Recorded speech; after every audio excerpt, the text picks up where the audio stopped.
Welcome to Not Work Storytelling. This is the show where we untangle our myths and reweave our stories, one ancient tale at a time. I'm your host and lead storyteller, Marisa Gowdy. I'm a myth worker, a story healer, a coach for writers and creative entrepreneurs, and the author of The Sovereignty Knot, A Woman's Way to Freedom, Power, Love, and Magic. If you love what you hear and want to support the show, I'd be so grateful if you become a paid subscriber on Substack. In my newsletter, Myth is Medicine, you'll receive bonus content related to the stories on the show and deep dives into how mythology and folklore can help the individual and the collective in the present moment and beyond. There's a link in the show notes to follow Myth is Medicine on Substack, or you can simply visit mythismedicine.substack.com. Season 4, Episode 10, Tell Me My Story with Dimple Dhabalia. Dimple Dhabalia is the founder of Roots in the Clouds, a boutique consulting firm specializing in using the power of story to heal individual and organizational trauma and moral injury. She is also a writer, a podcaster, a coach, and a facilitator who brings over 20 years of public service experience working at the intersection of leadership, mindful awareness, and storytelling. Her first book, Tell Me My Story, Challenging the Narrative of Service Before Self, will be available in February 2024. You can find her podcast, What Would Ted Lasso Do?, on your favorite podcast platform. Look for her at rootsintheclouds.com and across social media at Dimp Story. Before we explore this week's story, I have a question for you. What about your stories? Whether it's a book project that wants to be birthed, deep, authentic writing to support your business, or a personal creative project you can't quite name yet, I am here as your story healer and writing coach who can walk beside you throughout your process and help you get the words onto the page and into the world. I work with folks who are writing memoirs, chronicles of the spiritual journey, and books that explore healing and the imagination, even as they reckon with the toughest truths of life. I support entrepreneurs, especially coaches and therapists in private practice, who wish to weave their personal experiences with their professional knowledge and wisdom. Do you want to build a writing practice and develop the ideas you know you must share? I invite you to visit my website, marisagowdy.com, to learn more about my writing coaching services and to set up a free 30-minute consultation. As one year ends and a new one begins, I wish you time for deep, nourishing reads and the space to do the writing that only you can do. In this episode, our guest, Dimple Dhabalia, reads to us from a later section of her forthcoming book, Tell Me My Story. She shares a moment of deep realization. Her life's work as a humanitarian, and specifically her career as an asylum officer, was actually a direct response to her own family's refugee history. She just didn't know it when she started on that path. You'll hear a part of her uncle's story and his expulsion from Uganda during the regime of Idi Amin. This is followed by a conversation about the power of story in ancient myth, in personal narratives, and in the war zones of today. Well, I am so excited to welcome Dimple to the podcast today to share with us an excerpt from her book, Tell Me My Story. As is our way at Not Work Storytelling, we first ask the story to speak for itself, and then we'll explore all the ways that it continues to resonate and shape our lives today. So Dimple, welcome to the podcast. I'm so excited you're here. Will you tell us the story? Yeah, thanks so much for having me.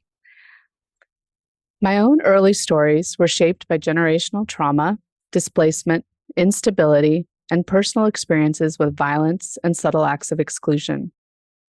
Until writing this book, I couldn't fully see how those experiences not only shaped my identity, but influenced every decision I made in my personal and professional life, including my choice to work in service of others. Soon after passing the California bar exam in 2003, a few months after I got married, I was hired to work at a small private law firm in Anaheim that focused primarily on real estate cases. I knew from the first day that the work the firm was doing wasn't the right fit for me, but I took the job and then stayed with it out of fear that I wouldn't be able to find something else and the pressure I felt to contribute financially to my household.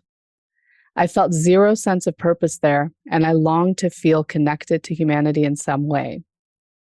Since law school, I had repeatedly declared that I wanted to work on humanitarian and human rights issues, but I didn't know what that might look like or why I was so drawn to this particular area of practice. Only after I got my job as an asylum officer did I begin connecting the dots. On a trip to Princeton, New Jersey for the holidays to visit my parents and my uncle Yash, about a year into my role as an asylum officer, I sat with my uncle in the living room telling him about my job. It has been amazing. This is my dream job. It's everything I've been wanting to do since graduating from law school. My words tumbled out, propelled by excitement. So what exactly do you do? My uncle asked as he took a long swig of his beer. I sit down with asylum seekers, people who've been persecuted because of their race, religion, nationality, social group, or political opinion, and have somehow made their way to the United States. And I interview them. I ask them about what happened in their country and why they can't go back. Then I research country conditions, and if the research supports what the applicant is telling me, I approve their application for asylum. Sometimes we also get the chance to go overseas and interview refugees. Same kind of circumstances, but they haven't been able to get to the United States.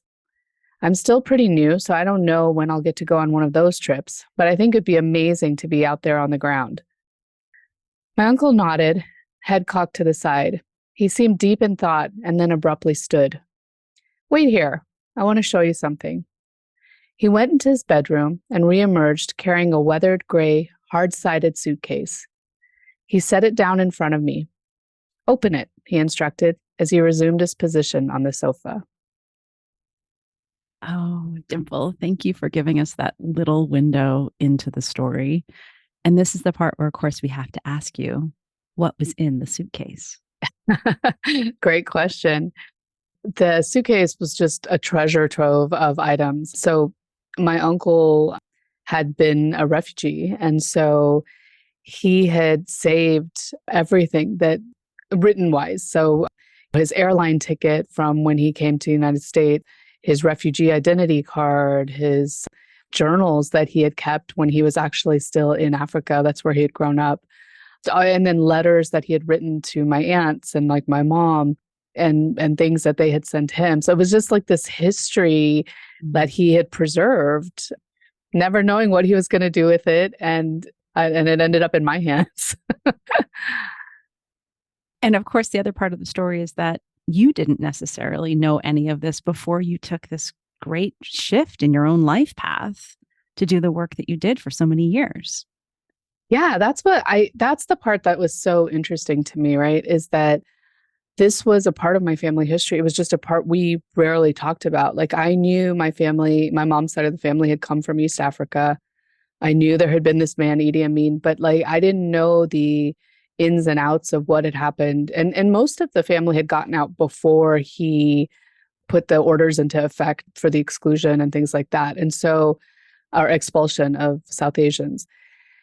Yeah. And so when I started like hearing these actual stories of what happened to my uncle Yash and then his older brother as well, so my mom's oldest brother, the things that they went through and then how they came out as refugees was really fascinating to me. And then the fact that I was so drawn to doing this work without ever realizing that that was actually a part of my own history. So, yeah. And I know that intergenerational trauma is so much part of the reason you do the work that you do. And I also just want to highlight the fact that so often folks come to hear this show for the mythology and for the inherent magic in these stories. Sure. And though your book is so much more about modern memoir and what it's like to be a humanitarian in this world and what it's like to try to care for oneself in the face of so much pain, I love the way this story of yours just underlines the sense of like, of the synchronicity and the unseen world and the ways in which you knew without yet knowing, and it changed the whole path for you. And then you came back and said, oh, I found, I guess, part of the core reason, part of the source was always there inspiring you, even though you didn't know it intellectually yet, perhaps. Yeah. And it's like when we talk about magic, right? Like I think, or the unseen, like I think there is this whole element of who we are that we don't even realize the things that have influenced, again, like the lens through which we experience the world.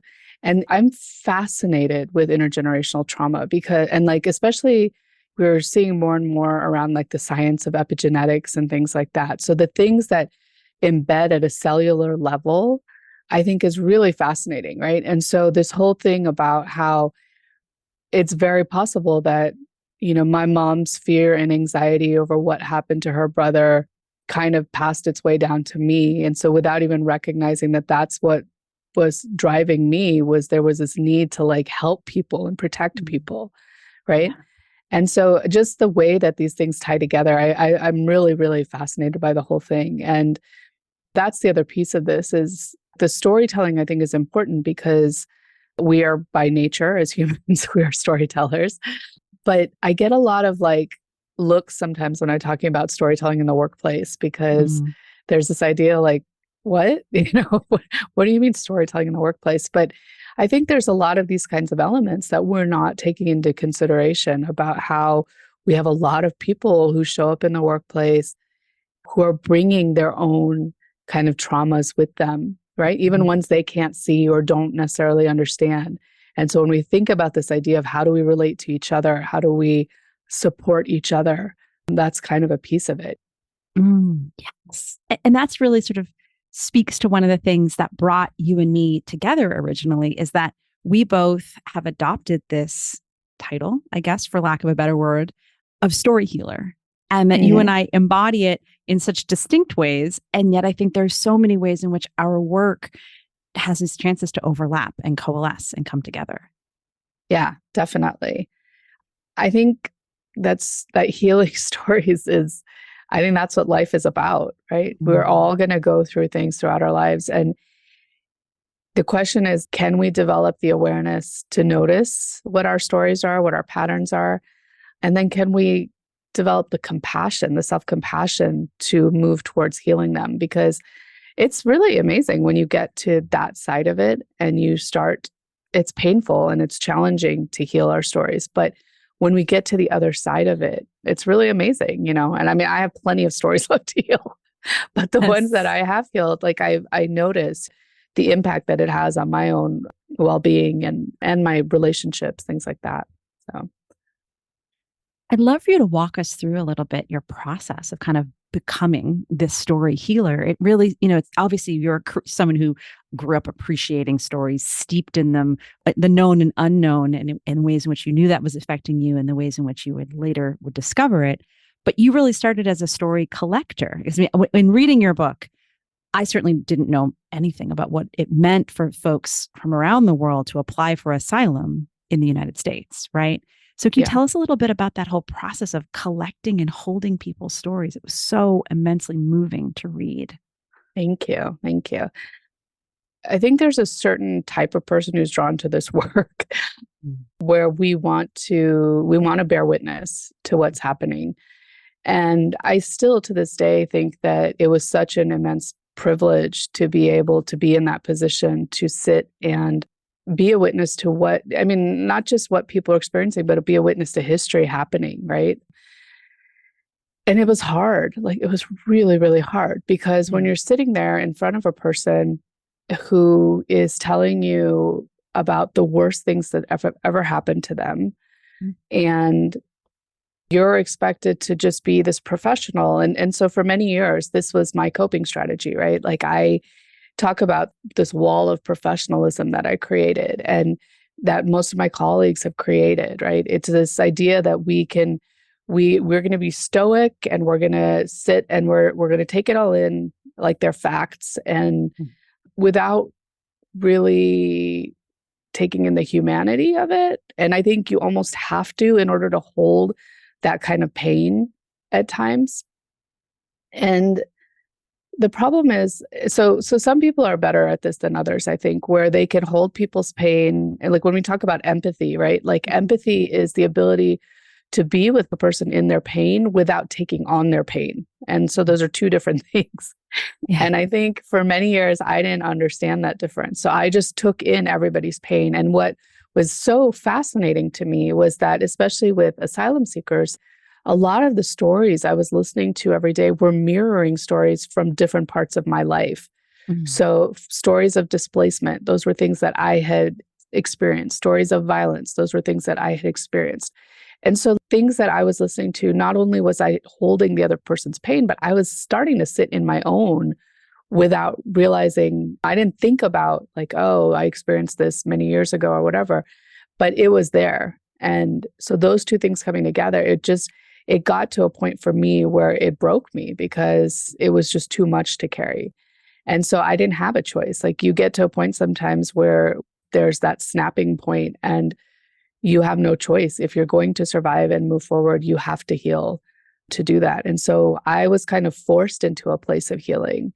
I still sometimes feel a little bit of imposter syndrome around this idea of story healer because it was very much something I fell into, or I guess that I was forced into because I didn't know how to hold all of this. And now, like, I've learned how to do that and how to be in that place of empathy, which is not doing anything extraordinary, but just my friend Kristen calls it just creating a ministry of presence, right? You're just being present to what the other person needs and then letting it go because it's not mine to hold for the rest of my life.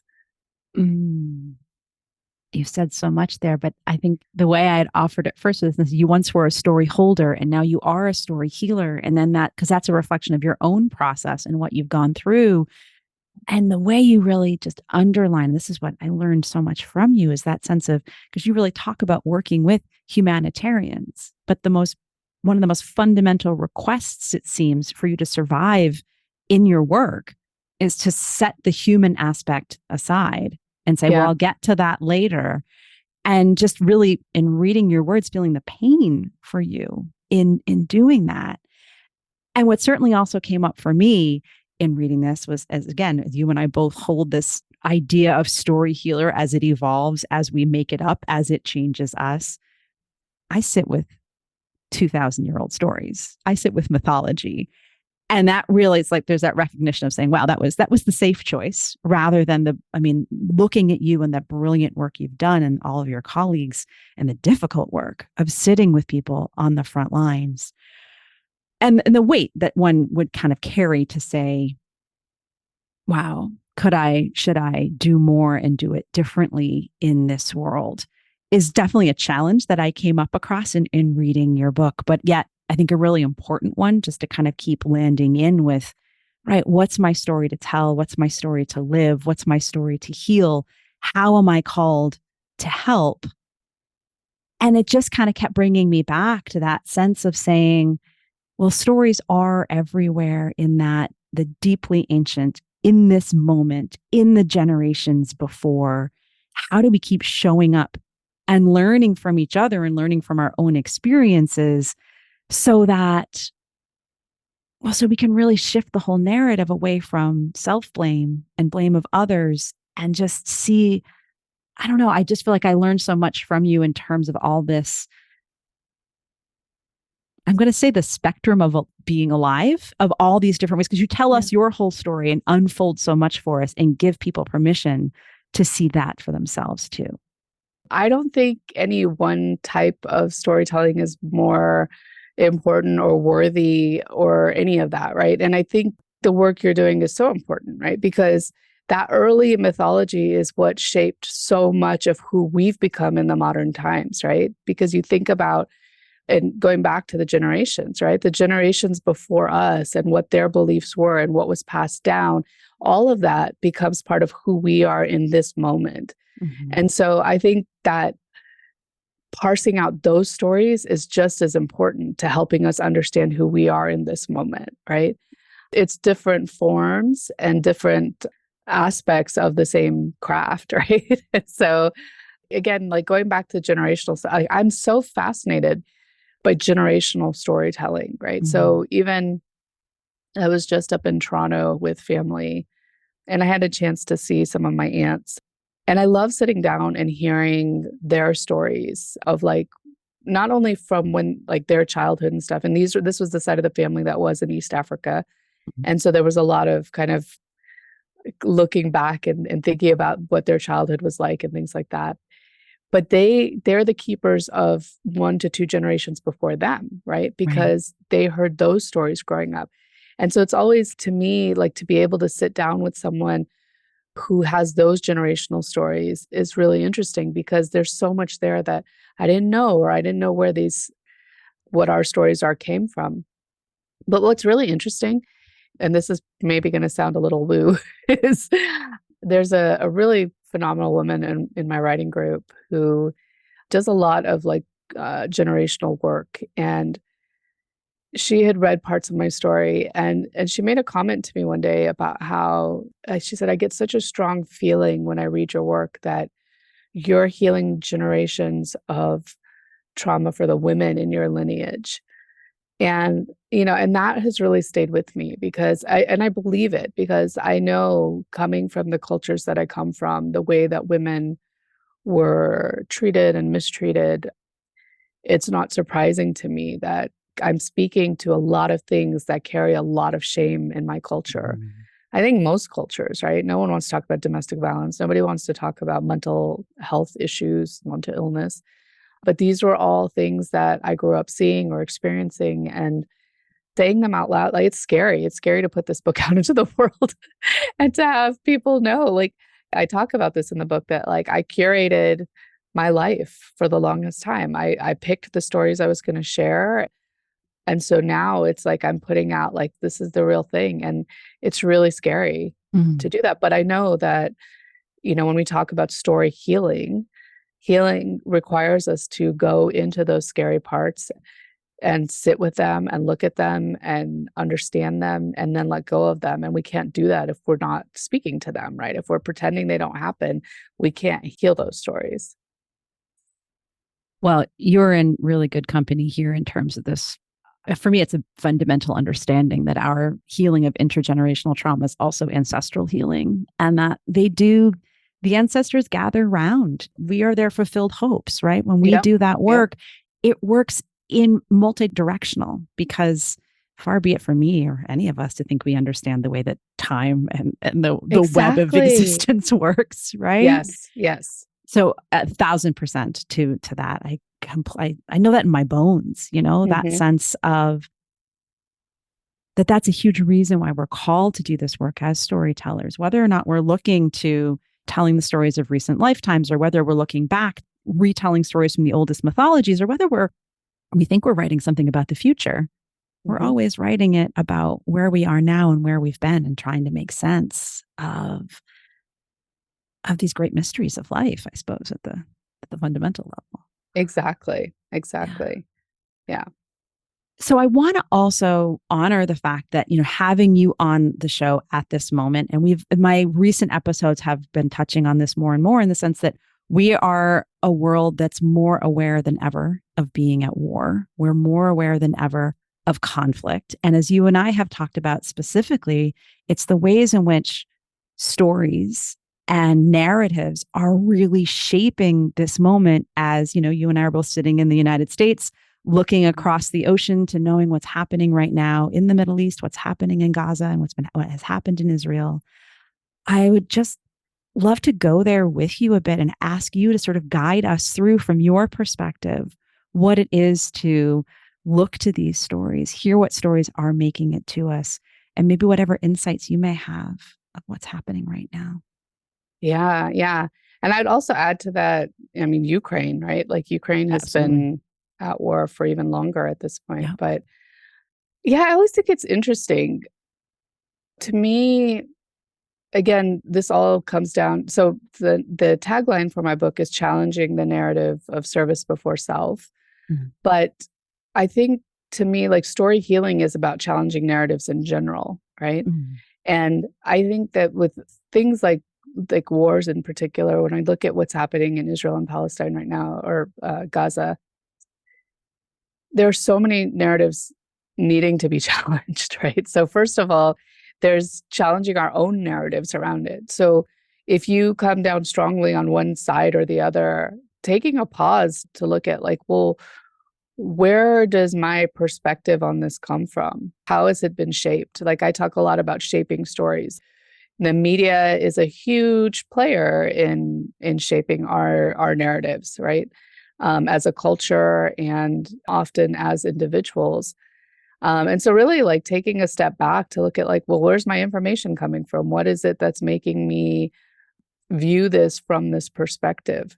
And going back to the idea of decoupling the humanity, like that's the piece that I really struggle with, because I personally, like, I think Hamas's attack was, I mean, it was abhorrent. Like to see so many people harmed in Israel the way that they were. I mean, it's just anywhere that things like this happen, it's terrible. And so my heart definitely went out for people in Israel. Having said that, I also spent a lot of time working in the Middle East. Like I interviewed tons of people in the Middle East. I lived and worked in Jordan for a long time, which a lot of people who are stateless from the Palestinian territories, they're all in Jordan. And so I understand it's is not as cut and dry. It's not, we often want things to be like this black and white, easy, here's what the story is, and it's done. But there's so many shades of gray in all of this. And what is interesting though is like looking at the newer generation coming up though. And so you've got a lot of younger Israelis who are saying, no, like we don't agree with what's happening. And so being curious about like, well, so what's shaping their narratives, right? Because they come from a long line of definite views on the topic. To me, like it's a lot of looking at what those stories are and then being able to kind of step back if we choose to. And I think that's the other thing is a lot of times this becomes so heated. And because it is political, right? It's all politically based. We sometimes get so caught up in it that we can't even step back enough to see like with a more objective eye. But again, how do we heal conflicts in these regions? Like I think a lot of it has to come from story healing, but it's on such a large scale, right? Like we're talking about entire cultures of people that would need to like sit down. And did you ever hear about like, for example, like in Rwanda and South Africa, they used to do the Truth and Reconciliation committees, right? Yes. I was always really fascinated by that because I used to think, I interviewed a lot of people who had survived the 94 genocide in Rwanda. And I used to think like, how could you possibly sit down with someone who massacred your family and like move past it? It just seems like it would be so painful. But I think that's what a lot of this was pulling those stories out, everyone sitting with them, talking them through, and then like working on healing. And it's not a perfect science. It's not, once it's healed, it's done. Like I think for every one step forward we take towards healing, we have like two where we go back. And so it's a constant process like that. Oh, something about just the way you're sharing that, just bringing tears to my eyes. And I think that's that recognition of it's okay that these stories bring tears to our eyes, and they're supposed to. And then there's that balance too of saying, but we can't spend every day weeping and on our knees as we're trying to live our lives. And I think so many of us are in that twist right now of trying to figure out which way to be, and that it's always it's not just about one way. But what I'm thinking of as you're saying that is 1994 compared to 2023, and sitting down in circles and talking and knowing that's right now we're in such a different world when it comes to the fact that stories aren't presented in circles, stories are presented in feeds. And it's first this one, then this one of social media. And that sense of trying to discern amidst a million pieces of information, rather than that ability to sit in circle and share story and see the human sharing what happened to them. Yeah. And that's the other thing of this, right? Is there's so much dehumanization to get people to this point of being in a war, right? So we look at how Russia was trying to dehumanize people in the Ukraine, and we see Israel doing that a lot with people in Gaza. There's such a dehumanization. The fact that when you have innocent children being kind of targeted for death, there's so much of like a deep-seated story there that leads to dehumanizing individuals. And I think that when you can see the humanity in another person, it's much harder to want to inflict pain or suffering on them. If we can see the humanity in each other, we're going to at least like pause before we take an action like that. For me personally, that's been a real struggle in watching what's happening, is that I just think, how can you go after an entire population of people and lump them together and then just act like they're not human? Like, you're calling them animals, you're calling them all these kinds of things. And that's what's helping to perpetuate the story for others, right? Right. And so that's the part that I really struggle with, is that at the end of the day, every one of these people, they're still human beings. And we may not agree with them, we may not want to support them, but at the same time, like, they still deserve to have a life. And I think that's what's hard. And I normally, like, especially with family, I tend to just kind of not engage as much, especially if we're all together and things like that. Mhm. But we have a pretty big, extensive family WhatsApp group, and someone had forwarded a post about how Israel had produced so many more Nobel Prize winners than Gaza. And I was like and it was such an inflammatory piece. And I couldn't hold back, and I had to like say something. And I talked about how, number one, understanding where your information is coming from. But I think the other piece of the stories is that we often forget about is privilege, right? Like the privilege that so yeah, you know what? There probably is a lot more people. There are a lot more people from Israel who have won Nobel Prizes, but you also you've got an entire population of people who literally are trying to just like hold on to their homes. They're not getting access to education. They're not getting access to like any kind of stability. So how do you expect them to come out of that to, get to a point of like getting a Nobel Prize, right? Well, and you know what it kind of connects what you're saying earlier in that sense of part of what the dehumanization is to equate others with animals. And knowing that, core of my work and why I study mythology is this, I look to the more than human world and knowing what are all our interrelationships with the animals that live in the land itself and the elements, and knowing that that's where the stories that created the cultures we live in now were originally about how we co-evolve with this entire planet, with all of our ecosystems. And so it's just striking me and thinking about, your family equating worth and value with Nobel Prizes, which is, there's a lot of wonderfulness in that, Sure. in that, of course. And it is the most human-centric perspective on what it means to be successful that we probably have ever established in the history of our species. 100%. And it's interesting as we start to sort of land our conversation talking so much about humanitarianism and what it means to be human.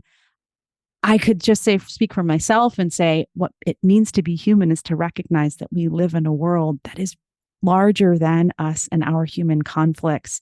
And perhaps a lot of the core of what we've lost and what we try to take from one another comes from the sense that we forget that we're part of a much larger web.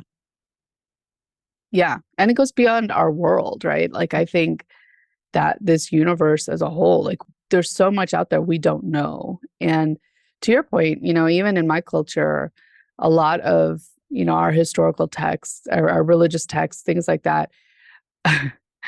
I laugh because when I wrote my senior thesis in college and I talked about the mythology of Hinduism, and my mom got so mad at me because this is not mythology to a lot of people. And you think back to, other cultures and other forms of mythology, we know that there's different forms of like animals, humans, and the elements like you're talking about.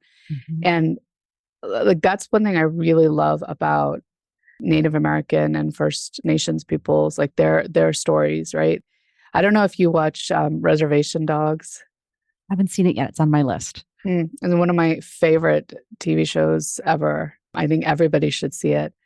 But I thought they did such a beautiful job of bringing in a lot of the mythology and the storytelling into how they presented those episodes. And so I think like even in this country that we sit in, the very soil is just permeated with the stories of, the people who are here for generations. And so I think it is so much bigger than us. And to think that it's not, number one, I think it's not realistic, but it's also incredibly like short-sighted and egotistical to think that we're the only ones, Yeah. So. Oh, well, Dimple, I'm so grateful that we got to have this conversation, and it has taken us across so many aspects of the human experience and the more than human experience. But are there any other thoughts or ideas you'd like to leave us with around story healing, around your story, around the telling of stories and the sharing of stories? I mean, I think I would just say that, again, stories are inherent to who we are as human beings. And the more that we talk about our stories, the more we share our stories, like I think that to me is the most powerful part of this is sharing our stories. The more that we get to that point of healing, because we can start to let go of some of the things that have held us back. And so I'd say share as much as you can. I'm going to be starting in the new year monthly story sharing circles. And so if anybody's interested, definitely keep an eye out for those. But they'll just be based on a particular theme, and it'll just be an opportunity to gather in community to share our stories with each other. So, well, on that note, would you tell folks a little bit more about your work and how they can find you? Yeah, thank you. So I am on most social media platforms, but I prefer LinkedIn, Instagram, and Facebook. You can find me at Dimp Story across all of those platforms. I'm also on Substack at Dear Humanitarian. And so I'm actually trying to cultivate a community over there as well. So definitely check that out. And my book, Tell Me My Story, Challenging the Narrative of Surface Before Self, comes out February 21st, but pre-sales start on Saturday, December 9th. So please pick up a copy, order a copy, gift a copy. I really hope to get this book out to as many people as possible. And even though I'm talking about humanitarians is really, really broadly defined as anyone working to alleviate pain and suffering in this world. So if you're a first responder, if you're a part of the medical community, if you are a member of the clergy, like there's so many people that this book really applies to. And so please definitely check it out and share it with others who might be able to use it. And I can speak as a reader who doesn't necessarily fit into the audience you were writing for. There's still that sense of, first of all, the stories are immensely compelling and really bring you to your knees. And also just that sense of an appreciation and a way to hold those that you love or care about who are in your community, who are doing this sort of work and who have a sort of perspective that many of us perhaps don't. If we're in, I can speak for those of us who are in the coaching professions or in other places where we get to hold individuals who have a degree of privilege. There's a really important sense of how to help hold the stories of those who we get to know and love and work with, who have devoted their lives to a different sort of healing and helping to craft a better world. Thank you. Thank you. Dimple, thank you so much for sharing so much of your story. I'm so excited to continue to keep learning from you. Likewise. Thank you. Thank you for tuning in to the Not Work Storytelling Podcast. Please subscribe and review the show on your favorite podcast platform. And do share this episode with other lovers of myth and story. By the way, everyone is a lover of myth and story, even if they've forgotten.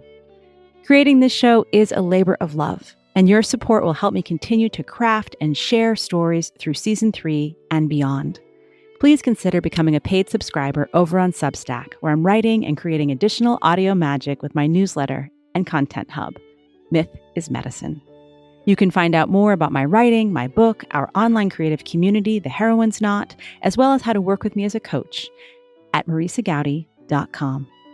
Music on the show is by the wonderful Beth Sweeney and Billy Hardy, a Celtic fiddle and multi-instrumental duo based on Cape Cod, Massachusetts. The traditional reel we play at the start of the show is called the College Groves.